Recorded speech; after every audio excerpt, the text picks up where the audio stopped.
Hey, what's going on, guys? My name is Brad. Welcome back to the channel. Welcome back to the Duel Links video.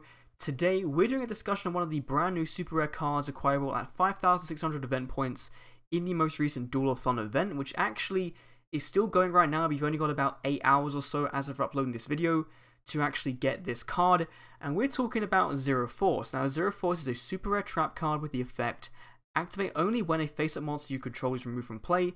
The attack of all face-up monsters on the field becomes 0.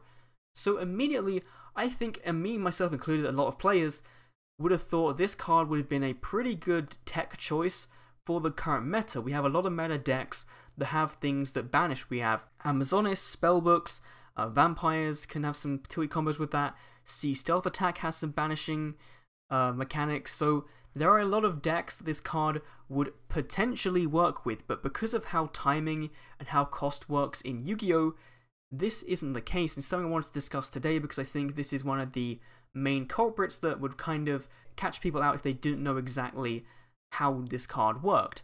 So we're going to go through some of these situations where Zero Force does work, starting with the one that Konami actually advertised in the Duel A Thon recommended rewards section, Strike Ninja.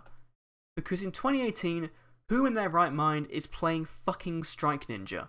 Strike Ninja, as a quick effect, you can banish 2 dark monsters from the graveyard, that is the cost, banish this face-up card until the end phase, and it's hard once per turn. So obviously, the cost is fine because that's not the banish you're looking for the actual resolution of the banish, which is Strike Ninja being banished. And then you make all the attack points 0 permanently on your opponent's side of the field. It just doesn't seem like a good trade-off. Especially just in general, since no one's running Strike Ninja. Like, I've never seen someone play Strike Ninja on the ladder, even in Ninjas. I've never seen them play it, so I don't know why Konami thought this was a good idea. I guess it's the most optimal kind of scenario for them to kind of advertise, because Strike Ninja came out in a recent set, I believe, so I can see why they did it.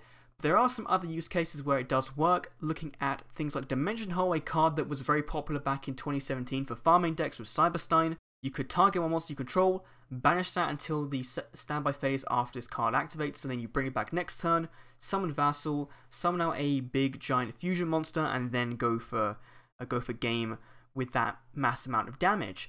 So Zero Force would work with that scenario. It would also work with things like Interdimensional Matter Transporter, which basically lets you target one face-up monster you control and banish it to the end phase. If you use it during your opponent's turn, then you could potentially time it very nicely to, during the battle phase, play Matter Transporter, banish one of your monsters, then make all their attacks 0, so on your next turn you have basically at least one, if not multiple, direct attacks to your opponent's life points. That could be a nice fun combo with this. Additionally, Dimension Gate, which was very popular in 2017 thanks to the Paradox Brothers event, you could use that with this card. If you're unfamiliar with Dimension Gate, because it has been a long time, you can target one monster you control, banish that target face up. So that would be your activation condition that you could chain Zero Force to. When the opponent's monster declares direct attack, you can send this face-up card on the field to the graveyard. If this card is sent to the graveyard, you can special summon the monster that was banished by this card's effect back to the field. So you could go for Dimension Gate, banish a monster, play Zero Force, lower their attack to 0, play something like Twister, and then bring back your monster and attack for some good amount of damage. Of course, that would then require you to run Twister, which no one does in 2018. Again, no one runs Dimension Gate in 2018. So at the moment, Zero Force to me feels like one of those meme decks that, like, you'll see someone on YouTube play with and it'll be absolutely trash. There is one area I think Zero Force would have been insane with, and that's last year when, you know, Sky Star Ray, Lava Golem Burn was a very prevalent thing, because Sky Star Ray actually works with Zero Force. It doesn't miss timing or anything. So to me, that is the best scenario where you could have used this. You would have attacked with Sky Star Ray, then banished it during the end of the battle step, used Zero Force, lowered your opponent's attack to 0 so they couldn't do anything to combat your monsters not being on the field, so there was no risk of you taking damage, and then on your next turn you summon out Sky Star Ray and keep that kind of chain going, keep that combo going for damage on your opponent's life points.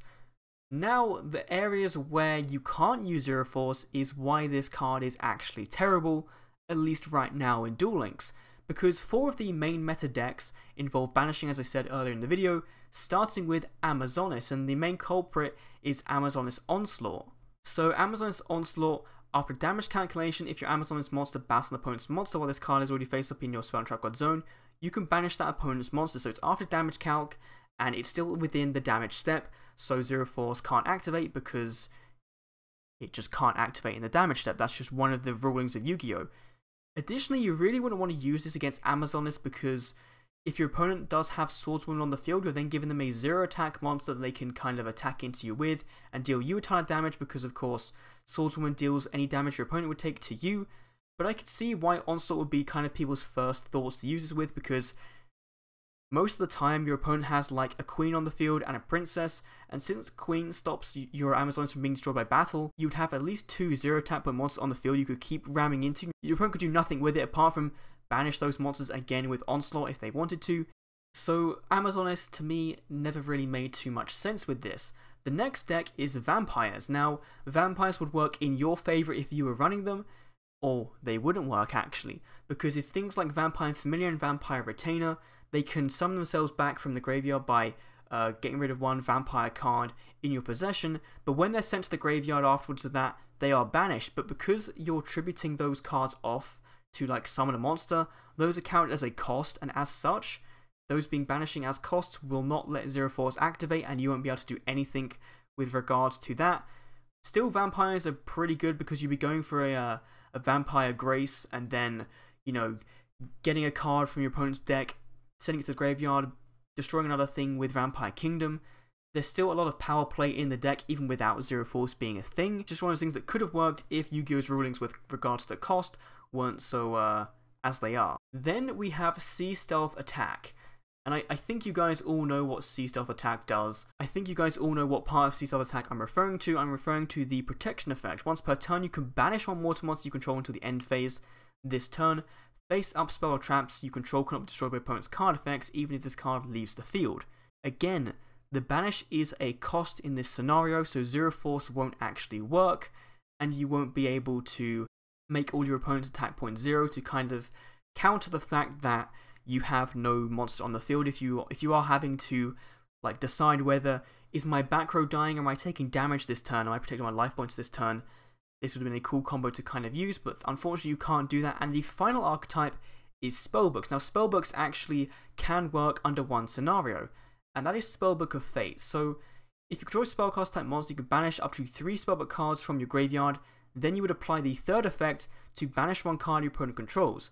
Of course, the banishing is not the cost, it is the effect you're resolving, so Zero Force would work if this was the first thing your opponent was doing. If they opened their board, they summoned a Spellbook Magician of Prophecy, searched out secrets, used secrets maybe to search out Fate and had cards in the graveyard, then played Fate and banished one of your monsters or one of your cards, then you could chain Zero Force to that being banished, and that would work, because the banish was the last thing to happen in that chain. However, if, and this is the most likely scenario, you summoned a monster to your side of the field, maybe you're playing for hires, then your opponent played Spellbook of Fate in response to you activating your for hire activating an effect or to it being summoned, that would be the second point of contention in the chain. As such, the effect of Fate will resolve to banish, then the next thing in the chain would be the first thing activated, so it would maybe be Dompa's effect to destroy a card your opponent controls. As such, the banish wasn't the last thing to occur in the chain, and Zero Force wouldn't activate, missing its timing. If Zero Force said if instead of when, then this would have worked. Then I could see Zero Force being a card that would maybe be side decked in a couple of decks against a couple of matchups. But apart from that, it's just not very good, and a card that doesn't deserve the SR rating. I just wanted to make this video to kind of clear up any confusion you guys had with regards to Zero Force. I'm hoping I got the rulings right in this video. My voice is killing me, so I'm going to end this video as soon as I possibly can. Let me know your thoughts on Zero Force in the comment down below, if you've been experimenting with it, if any other cool strategies you found involving Zero Force have come up. Thanks for watching, and I'll see you all in the next Duel Links video, which tomorrow should be a day full of Ubel, hopefully 5Ds leaks if we get some more. Thanks for watching, and I'll see you all in the next Duel Links video. See you then.